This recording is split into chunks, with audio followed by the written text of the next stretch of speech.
कि एक दफ़ा फिर से रियासत ने घुटने टेक दिए हैं। ऐसा ज़बरदस्त सरेंडर किया गया है, लेट लेट के बैठ के सरेंडर किया गया है टीएलपी के सामने। वो धरना जिसका आगाज कुछ दिन पहले हुआ था। ये किसका कसूर है कि ऐसे चीजें होते हैं इस मुल्क में?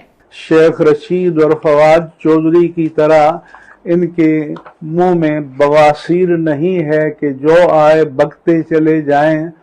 FATF जरा पढ़ तो ले, FATF कहता क्या है? वो ये कह रहा है कि आपका सरमाया गैर महफूज हाथों में है, आपके यहाँ टेरर फंडिंग हो रही है, टेरर फाइनेंसिंग हो रही है, लिहाजा आप तो जी एक रोग स्टेट है, आप तो एक टेरर स्टेट है। यही है ना जो हम भुगत रहे हैं वहाँ पर। अच्छा जी, वर्ल्ड बैंक की रिपोर्ट पढ़ लीजिए क्या है।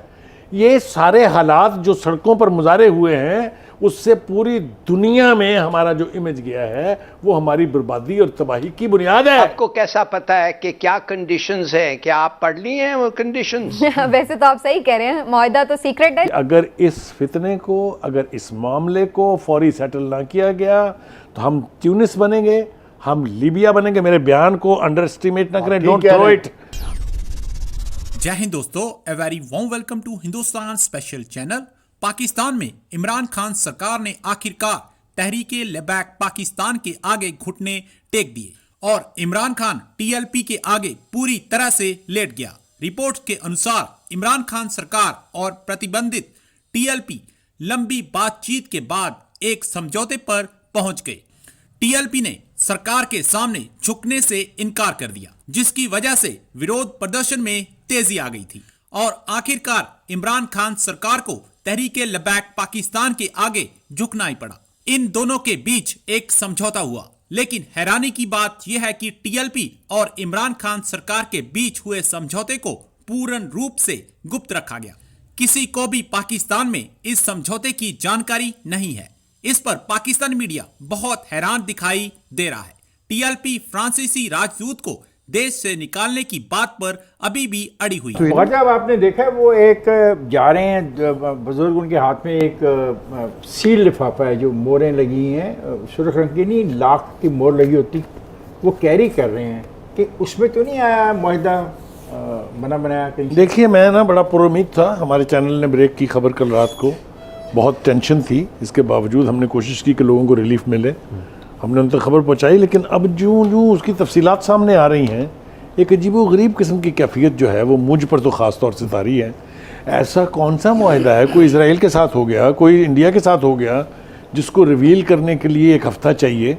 मुझे तो इस बात पर बहुत हैरत है। लोग जानना चाहते हैं भाई कि हुकूमत की रिट को इतना बड़ा चैलेंज था, जैसे हुकूमत ने खुद कहा। जो मुजाहिरीन थे वो नामूस रिसालत के लिए बाहर निकले हुए थे, मुजाहरे कर रहे थे।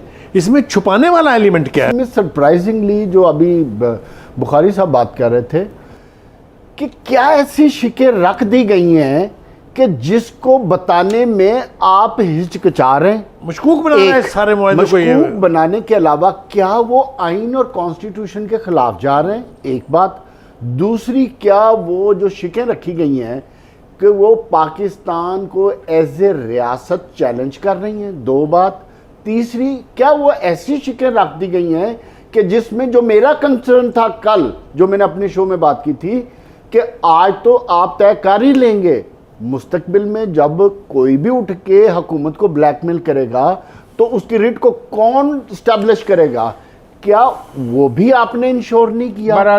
पांचवी चीज जो मैं समझता हूं कि अवामुन्नास, जो लोग शहीद हुए हैं दोनों तरफ से, एक तरफ से नहीं, दोनों तरफ से, और जो अमलाक को नुकसान पहुंचाया गया, उनके बारे में कोई चीज छुपाई गई है? सो इट इज, ये बात छुपाने में आपने इतनी कहानियां छोड़ दी हैं और एक और कहानी बीच में डाल दी कि मीडिया इस पे बात ना करे। दूसरी, मीडिया अगर बात करे तो पॉजिटिव बात करे। और भाई आप हमें कुछ देंगे तो हम बात करेंगे ना। मेरा अब अपने मिनिस्टर इंफॉर्मेशन से क्वेश्चन ये है कि आपने जबरदस्त ट्वीट्स डाले थे। आपने ट्वीट क्या डाला था? TLP फसाद।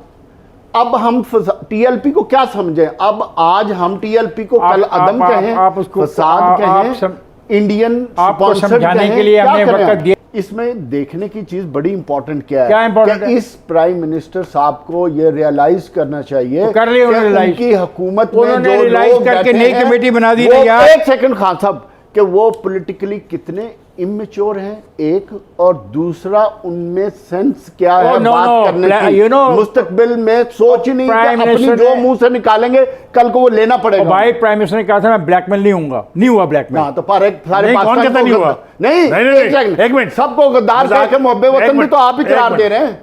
मुज़ाकरात करने वालों ने कहा यहाँ दो ये फेडरल मिनिस्टर नहीं होंगे, प्राइम मिनिस्टर साहब ने उठा दिया।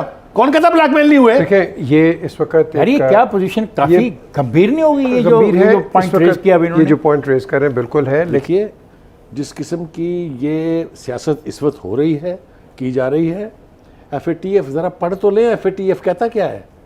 वो ये कह रहा है कि आपका सरमाया गैर महफूज हाथों में है, आपके यहाँ टेरर फंडिंग हो रही है, टेरर फाइनेंसिंग हो रही है, लिहाजा आप तो जी एक रोग स्टेट है, आप तो टेरर स्टेट है।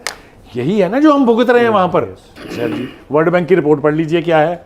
ये सारे हालात जो सड़कों पर मुजारे हुए हैं उससे पूरी दुनिया में हमारा जो इमेज गया है वो हमारी बर्बादी और तबाही की बुनियाद है। और बात अगर आप मुझे कह लेने दें, इस पूरी सूरत हाल पर जिससे हम दो चार थे, इंतहाई जिम्मेदार हलकों की तरफ से ये आया कि अगर इस फितने को, अगर इस मामले को फौरी सेटल ना किया गया तो हम ट्यूनिस बनेंगे, हम लीबिया बनेंगे। मेरे बयान को अंडर एस्टिमेट ना करें, don't throw it. Same to same सब कुछ वही हुआ जिसकी तरफ मैंने इशारा किया था।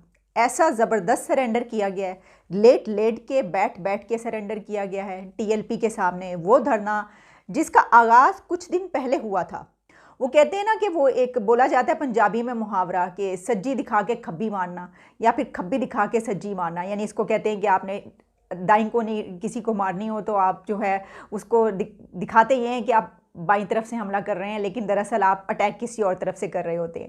सीधा लोग हैं, इन्हें अपनी ज़बानों बयान पर कंट्रोल है। शेख रशीद और फवाद चौधरी की तरह इनके मुंह में बवासीर नहीं है कि जो आए बकते चले जाएं और जिसको चाहें मुल्क का गद्दार करार दे दें। मुफ्ती मुनीब ने जो कहा वो भी आपने सुन लिया। ये तो मैंने आपको पहले ही बता दिया था कि जो मीटिंग से फवाद चौधरी को निकाला गया उसकी वजह ये थी कि मुफ्ती मुनीब जो थे इस सारे मामले में मौजूद थे।